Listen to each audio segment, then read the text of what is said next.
આ તરફ દ્વારકાની વાત કરીએ। ભારે વરસાદથી દેવભૂમિ દ્વારકા પાણી થઈ ચૂક્યું છે। કલ્યાણપુરના દ્રશ્યો આપને ફરીથી બતાવવા છે, જ્યાં જળબંબાકારની સ્થિતિ સર્જાઈ છે।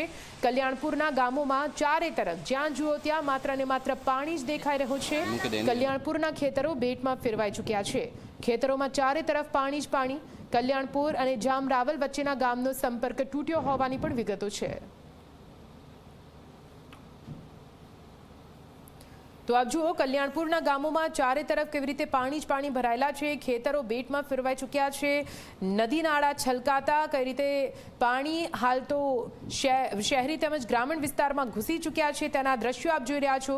અહીં ખેતર છે કે પછી તળાવ ભરાયું છે તે કહેવું મુશ્કેલ બની જાય તે પ્રકારની સ્થિતિ હાલ તો કલ્યાણપુર તાલુકામાંથી સામે આવી રહી છે। દેવભૂમિ દ્વારકામાં હજુ પણ આગામી દિવસોમાં ભારે વરસાદની આગાહી છે। આ પાણી ક્યારે ઓસરશે તે સવાલ સ્થાનિકો પૂછી રહ્યા છે।